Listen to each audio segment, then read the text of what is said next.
Hey everyone, welcome to another episode of Let's Play Cities Skylines Unmodded series. This is the River Run map and we're playing in Cities City. Welcome to episode 69. I wanted to make this the last episode of this series, but someone convinced me to keep going.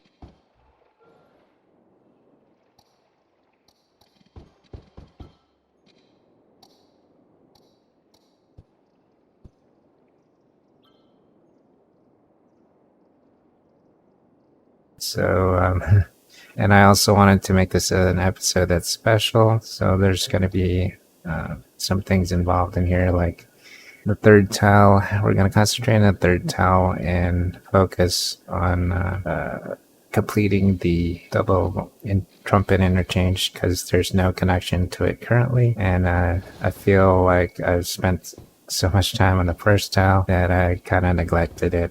We'll also may go up and do some milestones, or go up in a milestone.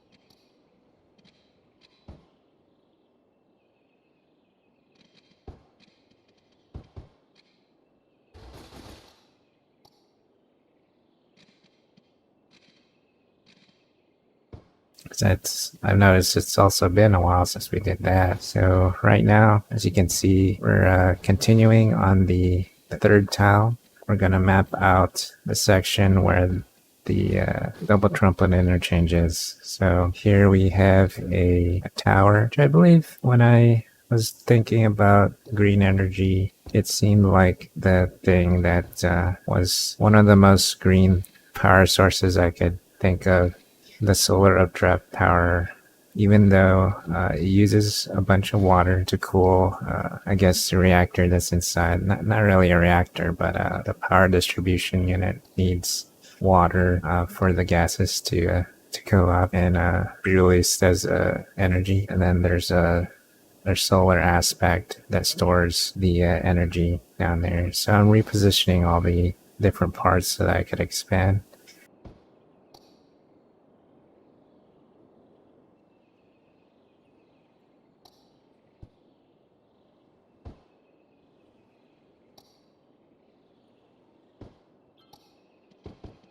I also moved the solar tower somewhere else because my plan is to zone this area. Now it's on the edge of the map. And hey, we received an academic year report. You want to see the previous episode where we created the college town, Boeing Town, on the island? Please check out the link at the description below. So if you have trouble deleting things or figuring out where to upgrade, or if you're like me, previously I didn't really like deleting much. I built around.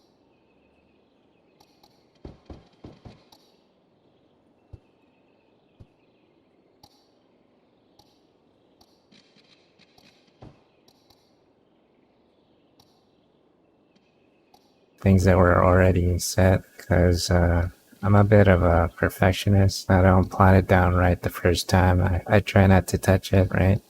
Or if I do it right the first time, I try not to touch the thing that I improved. Anyway, here I was just thinking about, in my mind, I had to improve what was there. So that's the kind of thing that I had to force myself to think that I'm improving something. So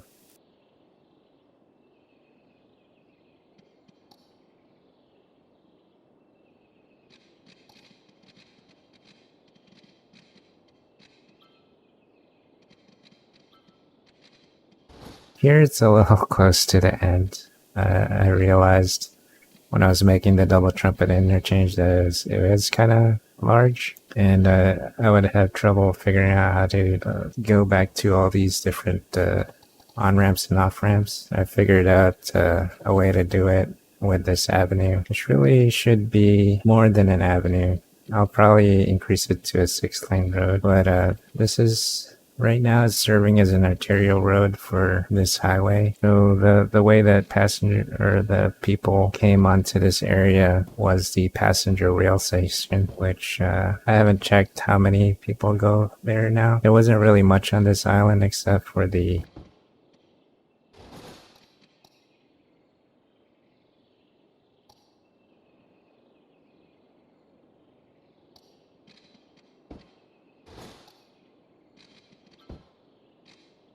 high density area in the bottom.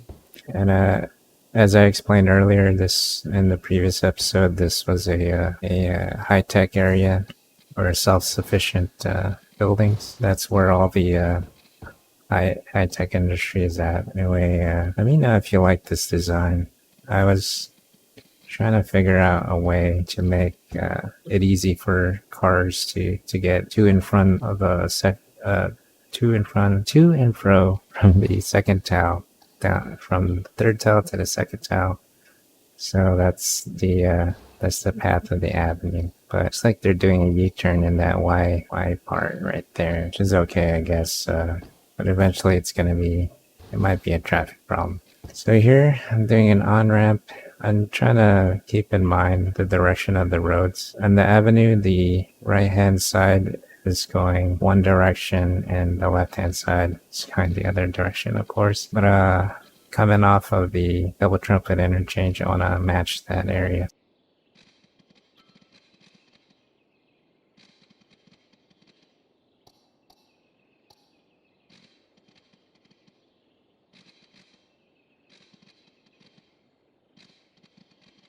So I don't know if this will work, but I was trying to connect that on-ramp with that area. So there's a trick I learned if you are unable to fit certain roads. If you change the type of road that they're connected to, it allows you to, or if you use a smaller road, it allows you to upgrade it to the road that you want sometimes. Like, for instance, the highway road adds an extra pillar for some reason, one that you can't really change. You upgrade it, so you see it overlaps the area.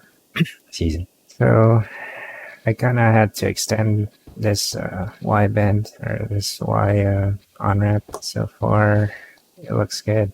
I'm looking at what it's doing. Looks like it's stop and go traffic. I might need to put this a little bit further up. Go, same kind of trick.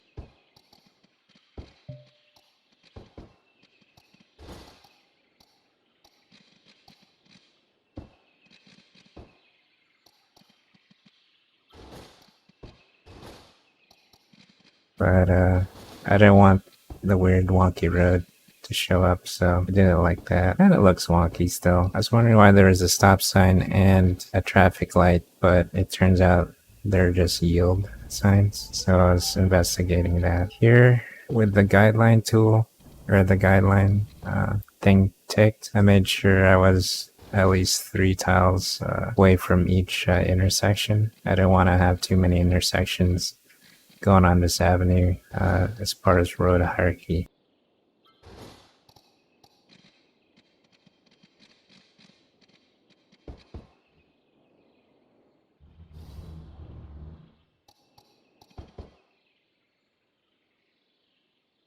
What do you know?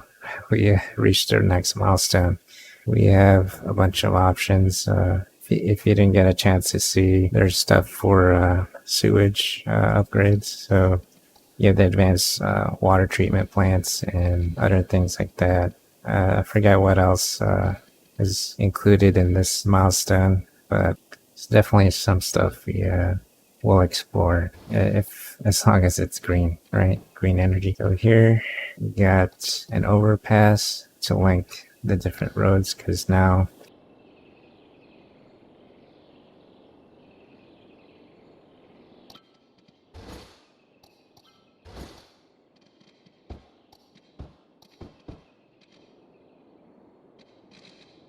it's a bit further down, and I wanted a way for the third tile to reach the double trumpet interchange readily. So here it's based on principles of road hierarchy, trying to do every 3 tiles. And these small roads are called local roads, right? They only intersect with themselves, and occasionally will intersect with the arterial road, which is this. The arterial road is the only one that's connected to the highway.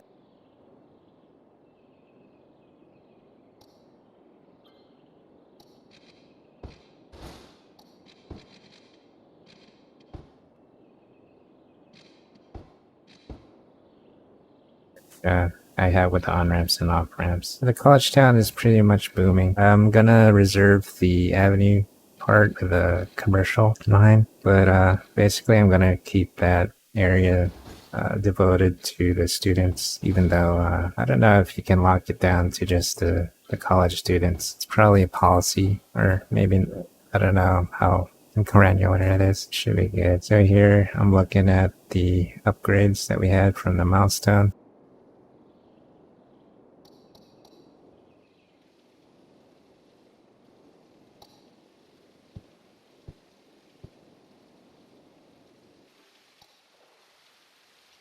Thinking of adding a water tower and a inland water treatment plant, but it looks like we're still on good manageable levels. There we go.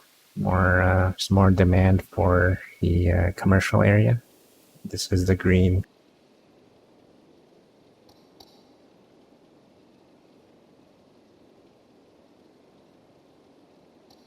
Green Cities DLC that allows us to have these self-sufficient buildings. I forget what it's called for commercial, but this allows them to have self-sustaining food. Looking at academia, just trying to figure out how to make more students come in. I did post in a Facebook group asking for help.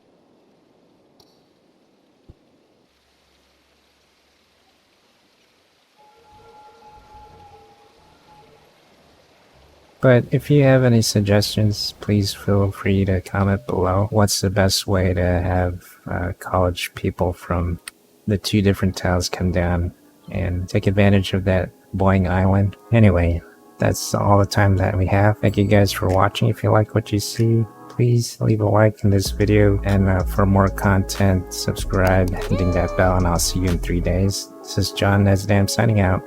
Take care, stay safe, and remember, you're essential.